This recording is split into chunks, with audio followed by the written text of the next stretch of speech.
Hello students, हमारा आज का टॉपिक है हाई स्कूल फर्स्ट फ्लाइट का poem number 5 the ball poem. John Berryman का लिखा हुआ है पोएम। थोड़ी जानकारी इनके विषय में देख लेते हैं। About the poet John Berryman 1914 1972 was an American poet and scholar. John Berryman एक अमेरिकन पोएट और स्कॉलर थे।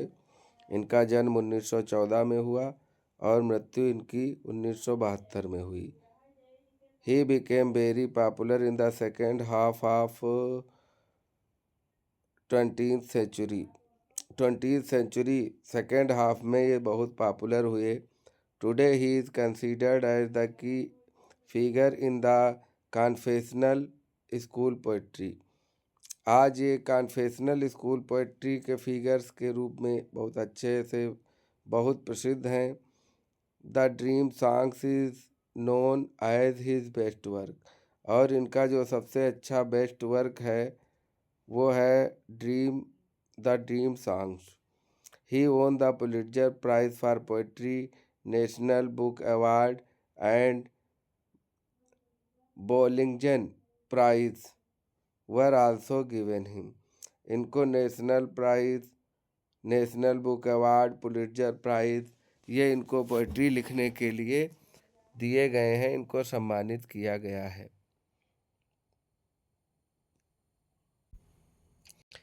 टेक्स्ट देखते हैं इस पोयम का।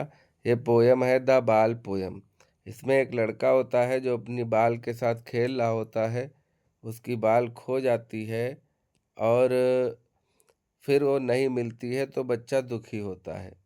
लेखक बताता है कि उसके लिए दूसरी नई बाल्स मिल सकती हैं, लेकिन जो उसके साथ यादें जुड़ी हैं उस बच्चे की वो नहीं मिल पाएंगी। देखते हैं टेक्स्ट में paragraph number 1। What is the boy now what has lost his ball who has lost his ball what is he to do I saw it गो। यहाँ लेखक जो है वो कह रहे हैं what is the boy now, अब वो बच्चा जो है वो क्या करेगा। Who has lost his ball, जिसने अपनी गेंद खो दी है। What is he to do, अब वो क्या करेगा। आई सा इट गो, मैंने उसकी बाल को जाते हुए देखा। I saw it go merrily bouncing down the street and then merrily over there is in the water. No use to say O there are other balls. अब यहाँ लेखक कह रहा है कि वो बच्चा क्या करेगा जिसकी बाल खो गई है।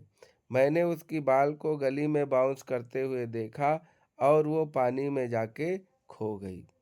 लेकिन अब उस बच्चे के लिए ये कहना ठीक नहीं है कि नो यूज टू से, ये कहने का कोई मतलब नहीं है कि ओ देयर आर अदर बाल्स, की दूसरी बाल्स भी हैं। वो खो गई, कोई बात नहीं, तुम्हें दूसरी बाल मिल जाएगी। लेकिन लेखक कह रहा है कि उस बच्चे को ये बताना, ये कहना उसके लिए ठीक नहीं है। क्यों ठीक नहीं है। An ultimate shaking grief fix the boy he as he stand rigid trembling staring down. अब ultimate shaking grief fix the boy, बच्चा बहुत दुखी है क्योंकि वो उसकी गेंद खो गई है। ही स्टैंड्स रिजिडो, बिल्कुल स्तब्ध खड़ा है। ट्रेम्बलिंग स्टारिंग डाउन, लड़खड़ाता हुआ दुखी है। और वो स्टारिंग डाउन, उधर देख रहा है जिधर उसकी गेंद चली गई है। All his young days into harbour where his ball went, I would not intrude on him a dime, another ball is worthless now। यहाँ जो है पोएट वो कह रहा है कि बच्चा बहुत दुखी है, उसकी गेंद खो गई है और वो उधर ही देख रहा है। यहाँ देखें, all his young days into the harbour. Harbour होता है बंदरगाह, जहाँ पर बच्चा वो बाल खेल रहा होता है, क्योंकि उसके बहुत से यंग डेज पहले के दिन जो हैं वो उस जगह से जुड़े हुए हैं जहाँ पर उसकी बाल चली गई है। अर्थात उस जगह और उस गेंद से उसकी बहुत सी यादें जुड़ी हुई हैं। यहाँ लेखक कह रहा, I would not intrude on him, मैं उसे बीच में टोकूंगा नहीं। ए डाइम अनदर बाल इज वर्थलेस, क्योंकि 10 सेंट, ए डाइम का मतलब होता है 10 सेंट्स। 10 सेंट्स की उस बाल की कोई वैल्यू नहीं है, वो दूसरी बाल खरीद सकता है। लेकिन यहाँ लेखक कह रहा है वो बाल तो दूसरी ला सकता है, लेकिन उसकी इस बाल से जुड़ी हुई यादें वापस नहीं मिलेंगी। थर्ड पैसेज देखिए, यहाँ लेखक क्या कह रहा है। यहाँ लेखक ये बता रहा है, ही सेंस ही फर्स्ट रिस्पॉन्सिबिलिटी। अब जब उसकी एक गेंद खो गई है तो वो महसूस कर रहा है अपने जीवन की पहली जिम्मेदारी, अपने जीवन का पहला उत्तरदायित्व। इन ए वर्ड ऑफ पोजीशन, इस अधिकारों के संसार में जहाँ पर लोगों से जुड़ी हुई चीज़ें हैं, लोगों से जुड़ी हुई वस्तुएं हैं, लोगों से जुड़े हुए रिश्ते हैं, यहाँ पर लेखक बता रहा है, पीपल विल टेक बॉल्स, लोग गेंद खरीदेंगे। Balls will be last always, और हमेशा गेंदें, वो जो बाल हैं वो खो जाएंगी। यहाँ लेखक कह रहा है, यहाँ पर बाल को लेखक जो है वो सिंबॉलिक बना दिया कि जो लोग हैं वो अपनी नई नई चीज़ें खरीदते हैं, नए नए रिश्ते बनते हैं, नए नए लोग जुड़ते हैं, और वो चीज़ें खो जाती हैं, वो रिश्ते भी टूट जाते हैं। अर्थात ये कोई भी चीज़ परमानेंट किसी के साथ रहने वाली नहीं है। Little boy and no one buys ball back. अब लेखक उस छोटे बच्चे को संबोधित करते हुए कह रहा है कि इतने बड़े संसार में तुम्हें अपनी ये पहली जिम्मेदारी समझनी चाहिए, उत्तरदायित्व समझना चाहिए कि जीवन में जो चीज़ें सामने आती हैं उन्हें फेस करना है। जैसे लोगों के पास लोग बहुत सी चीज़ें खरीदते हैं, वो खो जाती हैं, चली जाती हैं, और फिर वो दोबारा खरीदी नहीं जा सकती। मनी इज़ एक्सटर्नल, मनी जो है, पैसा जो है वो बाहरी चीज़ों में से है, जो तुम्हारा एक चीज़ खो जाने पर तुम्हें नई चीज़ खरीदने में मदद करेगा। लेकिन जो यादें, जो मेमोरीज हमारी उन पुरानी चीज़ों से जुड़ी हैं, वो हम पैसे से वापस नहीं ला सकते। यहाँ लेखक यही समझाने की कोशिश करता है कि लोग जो हैं नई बाल्स खरीद सकते हैं, नए रिश्ते बनाते हैं, और वो खो जाते हैं। एक बार कोई चीज़ खो जाती है, फिर वो वापस मिलने वाली नहीं है, ना तो उससे रिलेटेड जो मेमोरीज हैं वो मिलने वाली हैं। फोर्थ स्टेप देखते हैं। यहाँ लेखक कह रहा है, ही इज लर्निंग, वो सीख रहा है। Well behind his disparate eyes, वो अपनी निराश आँखों से वो रियलिटी को देख रहा है, वो जीवन की सत्यता को महसूस कर रहा है। द एपिस्टोमोलॉजी ऑफ लॉस, यहाँ पर वो ज्ञान शास्त्र सीख रहा है कि कैसे हमारे जो जीवन में लॉस होते हैं, नुकसान होते हैं, हाउ टू स्टैंड अप, उनसे हम कैसे अपने आप को स्टैंड अप कर सकते हैं। जैसे हम एक बार किसी चीज़ से नुकसान उठा लें, फिर हम अपने आप को कैसे इस्टेब्लिश कर सकते हैं।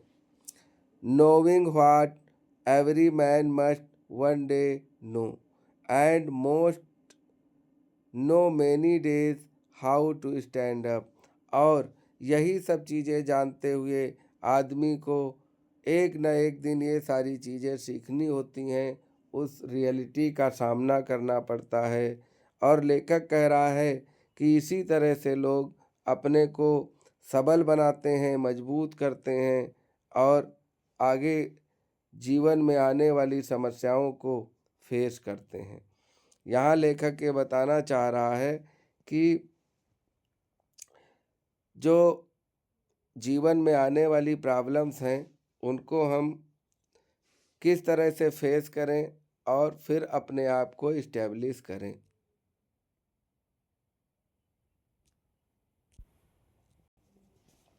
अब पोएम की सेंट्रल आइडिया देख लेते हैं क्या है।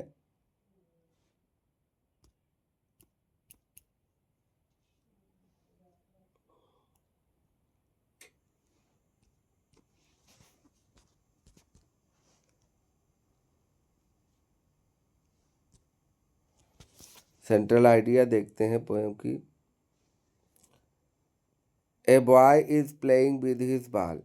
एक छोटा लड़का है जो अपनी गेंद के साथ खेल रहा है। It is bouncing in the street up and down. उसकी बाल गली में उछलती कूदती हुई जा रही है। The boy is happy. बच्चा बहुत खुश है। Enjoying the game. वो अपना गेम खेल रहा है, आनंद ले रहा है। While bouncing, the ball falls into the water and is lost. Bounce करते हुए उछलती हुई बाल जो है वो पानी में गिर जाती है और खो जाती है। विदाउट द बॉल, बिना गेंद के, the boy become full of grief. बच्चा बहुत दुखी हो जाता है। द पोएट से दैट, यहाँ पर कवि कहता है, देयर आर अदर बॉल्स, दूसरी बाल्स भी हैं। They can purchase another since it is not great loss. अब लेखक कहता है कि बच्चा जो है वो दूसरी गेंदें खरीद सकता है जिससे उसका अधिक लॉस नहीं हुआ है। There is no need to worry. वहाँ पर उसे चिंता करने की कोई ज़रूरत नहीं है। Since the boy has this ball for long time. लेकिन यहाँ पर लेखक कह रहा है यद्यपि उसके पास वो बॉल बहुत लंबे समय से थी।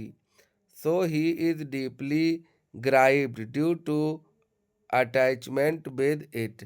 इसलिए बच्चा बहुत दुखी है क्योंकि वो गेंद से डीपली अटैच था। उस बाल से उसकी जीवन की बहुत सी यादें जुड़ी हुई थी। It is linked to his memories. वो उसकी यादों से जुड़ा हुआ बाल था। द पोएट थिंक्स दैट, कवि यहाँ सोचता है, that it is no use to purchase another ball, कोई दूसरी बाल खरीदने का कोई मतलब ही नहीं है क्योंकि नई बाल तो मिल सकती है लेकिन जो यादें पुरानी गेंद से जुड़ी हुई थी वो अब नहीं मिल सकती। He must feel his responsibility and must accept the harsh realities of life. यहाँ पोएट कह रहा है बच्चे को निर्देशित करते हुए कि उसे अपने जीवन की जो रिस्पॉन्सिबिलिटीज़ हैं, जो जिम्मेदारियाँ हैं, उन्हें फील करना चाहिए, समझना चाहिए और जीवन में आने वाली जो हार्ड रियलिटीज़ हैं, जो कठिन परिस्थितियाँ हैं, जो जीवन की वास्तविकताएं हैं, उनको एक्सेप्ट करना चाहिए। आगे कुछ ऑब्जेक्टिव क्वेश्चन हैं वो देख लेते हैं, इम्पॉर्टेंट क्वेश्चन है।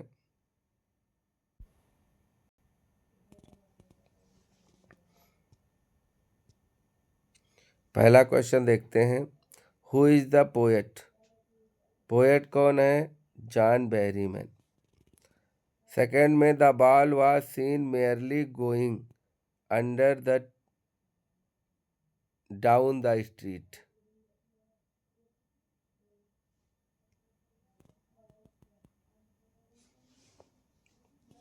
The poem is the ball poem.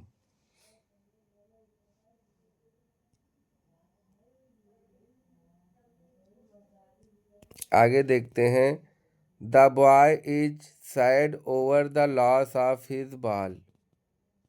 The word worthless means useless.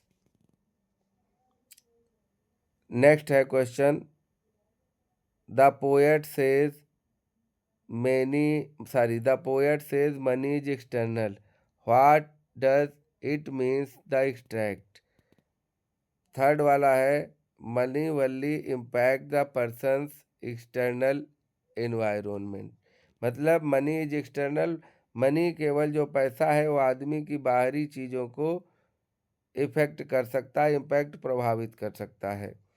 फिर है लास्ट वाला, according to the poet from whom do we mostly learn about loss। इसमें आंसर होगा एक्सपीरियंस।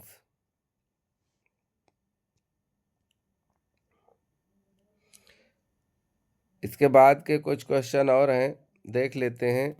जैसे who is the poet of बाल poem, John Berryman. The ball poem is about a boy, एक लड़के के विषय में है। How does the child react the loss, stand, rigid, tremble, stars, all of these. इसमें ये वाला सही होगा, ऑल ऑफ दीज।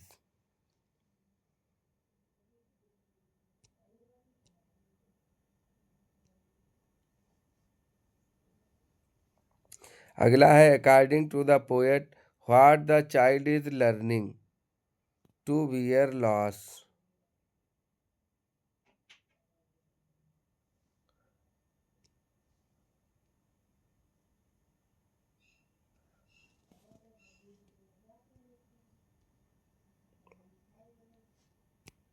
अगला क्वेश्चन देखते हैं, what does ball cost, ball की कीमत क्या है, 10 dimes, a dimes.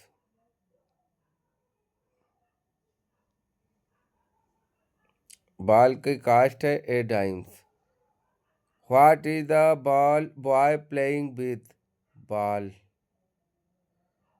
What does the ball go, where does the ball go, गेंद कहाँ चली गई है, वाटर, पानी में।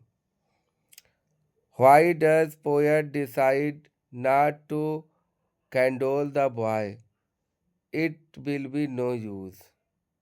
लेखक डिसाइड करता है कि बच्चे को डिस्टर्ब ना करे, वो कहता है कि उसका कोई मतलब नहीं है।